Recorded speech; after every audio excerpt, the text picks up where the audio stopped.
today we're going to get real about the furry fandom. Yes, it's very easy to delude yourself into thinking it's something absolutely amazing, and while some parts of it are, well, we all know that every silver lining has its cloud. And I think it's time now to pull back the curtain and expose all of those harsh realities about this fandom, so that all the new victims, members who are coming into it, will know exactly what sort of shit they're stepping into before they actually make that journey. So here are just 5 harsh realities of the furry fandom. Let's begin, I guess. It's apparently now just a list for... So one of the many reasons we create this colourful disappointment to our parents is to escape the crushing reality that is being a human being. And then we surround ourselves with other furry bastards to try and protect ourselves from being around dickhead people. Well, therein lies the fucking problem, because as great as some furries are, we are all at the end of the day just still people. The furries are amazing, beautiful, lovely people. Yeah? Well, explain the dickhead who launched a fucking chlorine attack on MFF. Or this other new douchebag who's threatened to shoot up MFF. Why is it always MFF? Oh shit, and don't even forget that fucking rain furry shitstorm, for God's sake. Those are just a few unstable people.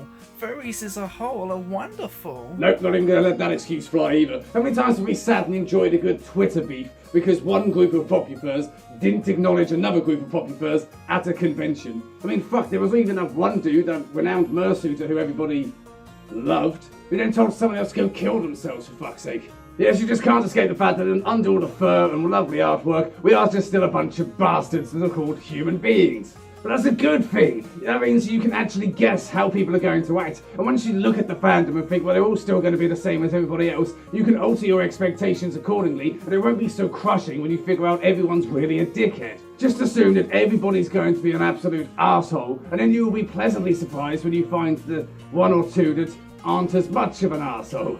Yeah, huh? Just like me, right, Artie? Fuck's sake, can people stop interrupting my fucking videos expecting to just suddenly become a part of it? This is happening far too fucking often. Why don't you go back to your own channel for once, T-Law? Any basic fur worth his yiffs knows the phrase, you don't need a fursuit to be part of the furry fandom. Well, guess what, fuckers? That's absolutely true, actually. Ha! Bet you didn't think I was gonna go that way with it, now did you?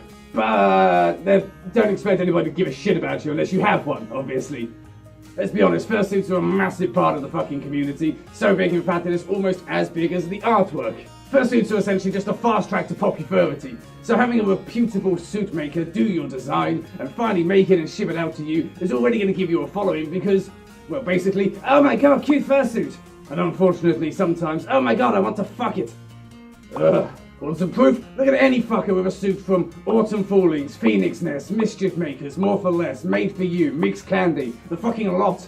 They've all got a following before they've even got the fucking suit. And it's no secret that having that fursuit just makes you more identifiable. So you take a look at any suitor versus non-suitor on YouTube, Twitter, Instagram, all of that shit. The suitor's gonna likely have more followers than the non-suitor just because of this. But you can still succeed without a fursuit. Oh yes, okay, yes you can, just not at the same speed. Okay, you can be just as good at the YouTubes, but that full suit fuckboy is obviously going to trump you in terms of getting to 10k faster.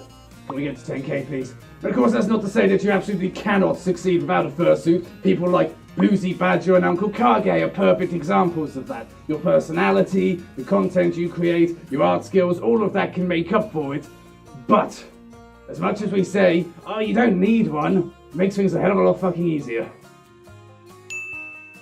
So there's no secret that people go fucking mental for fursuits in this fandom. I mean, hell, just look at the price tag on an Autumn Falling suit, and then you'll get a good idea of how far people are willing to go to get this shit done. So whether it's to portray their perfect character, or to help them fit in better with communities, or maybe if it's to fill that gaping fucking void that their lack of social skills has left them, fursuits are a massive part for some people's lives, and getting one is one of the most amazing experiences of their young career.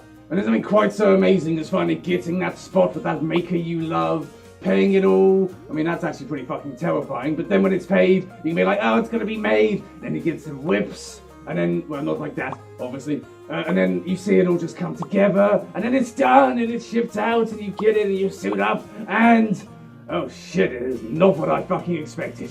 There is absolutely nothing that can prepare you for suiting up for the first time. The head might be heavier than you expect because that big fan system in the muzzle. You have no idea what the sight is going to be like. It's going to be hot as balls. So then you got to try and figure out what it's like to walk around in what is essentially a digitigrade fucking duvet in the middle of the fucking summer. Legs thicker than a fursuiter's porn folder on his laptop. And then even when you get past all of that, half of you are going to be thinking, what the fuck do I even do in fursuits? You see them at meets and cons all the time. Someone's just had their suit delivered and they're just sort of lost. Stood there like, what the fuck do I do? They end up posing for photos like the same 3 fucking poses over and over again. They just stand around or sit around talking, having a drink, as if they hadn't spunked $3,000 on a big fucking Technicolor dog outfit. And then there's the whole issue of fursuits not lasting forever. I mean, there's no way that your fursuit is made of glass and it's so fragile that you can barely use it properly, but it's not going to last forever. And having that little bit of knowledge that, oh, I do need to actually keep this clean, makes you take care of that a bit better. Apart from some who get a fursuit from a fairly shit maker, and every con they go to, they don't shower or even change out of the fucking suit once. If any of you know who exactly I'm mentioning, put it in the comments and I'll give you a fucking thumbs up. Most people have done it by now already, but everyone makes that mistake of coming out as a furry, whether it's to your friends, your family, your co-workers, your lawyer, whatever the reason. You've decided, I'm a big fluffy dog and you all need to know that. And then they give you that weird fucking creeped out look like, oh, what the fuck, Jimmy? And so you do what everybody does in that situation. You fall back on that excuse. Oh, it's not all about sex, or maybe even, but it's not a fetish thing. Well, Jimmy, that might be true for you, but not for everybody in this fandom, son. For just as many of us that love this fandom because of its PG rating and its family friendliness, and the fact that it is all just nice and cute and fluffy and cuddly, well, there's just about as many of us fuckers as there are the ones who love turning all of those innocent cartoon characters into sex icons. And before any of you go and dispute that and say, oh no, we're not that bad, you take a look at what these fuckers did to Nick Wilde, Judy Hopps and Zabby Vacker. Fucking even Russia is begging with us to stop making porn of their fucking mascot. Now, as someone as overtly asexual as myself, I know what it's like to be following these people. You see a fursuiter, for instance, who you really like and admire. Their content is amazing. Their art they make is amazing. You think they're a really nice dude. And overall, you start to develop a fursuit crush on them. And oh, you feel so young and sweet about it. And it's all innocent and whatnot. And as you're scrolling through, suddenly, bang! You recoil in horror. As there's just a massive gif, or even worse, a video with sound of them getting absolutely decimated by 2 other fucking fursuiters. But you think to yourself, oh, it's fine. If some people like that and I don't, well, if it's just not my cup of tea, that's fine. Who am I to judge, for fuck's sake, right?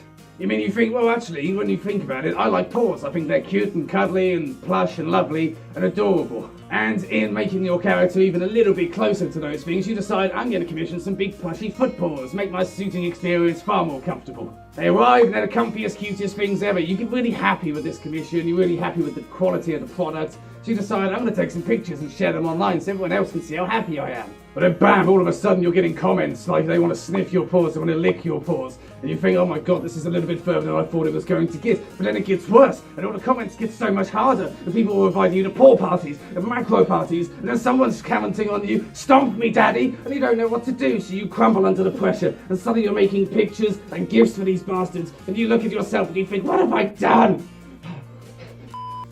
But to each their own, it's not for you to judge, and everyone has their interests, so it's all fine. And let's be honest, I'm never going to judge anybody for what they like.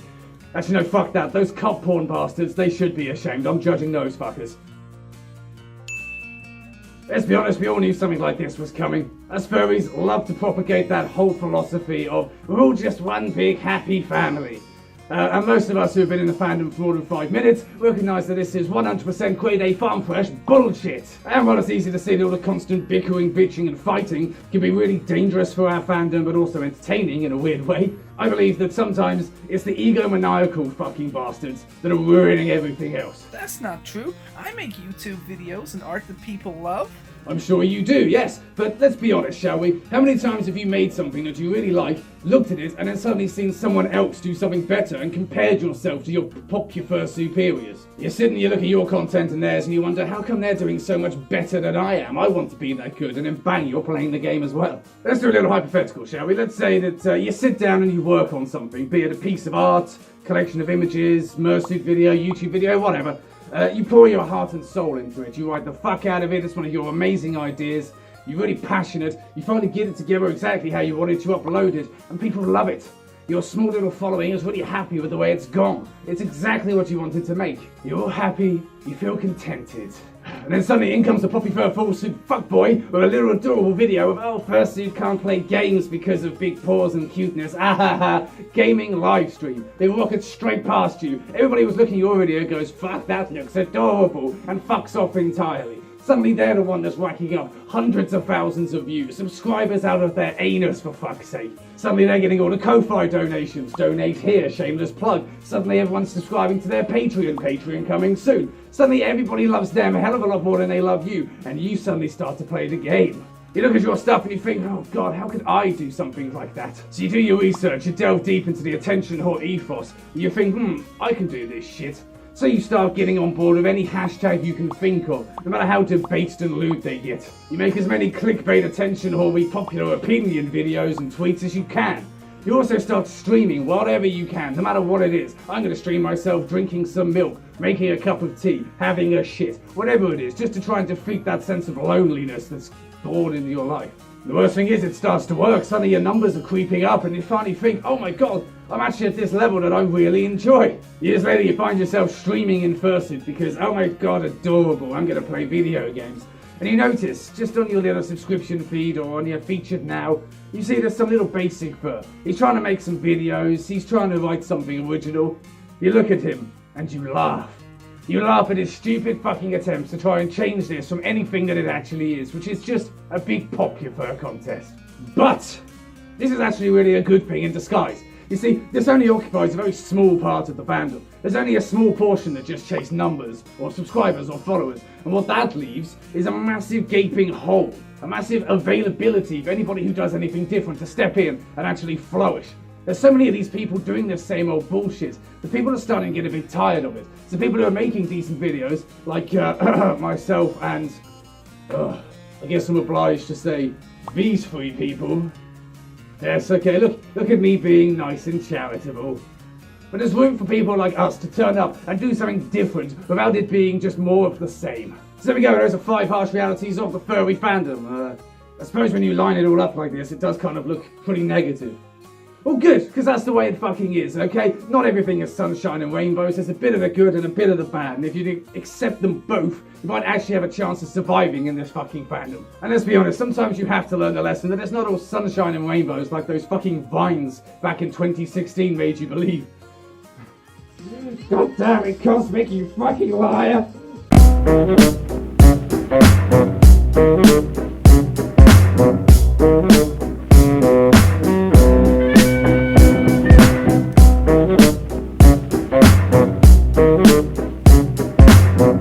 Thank you.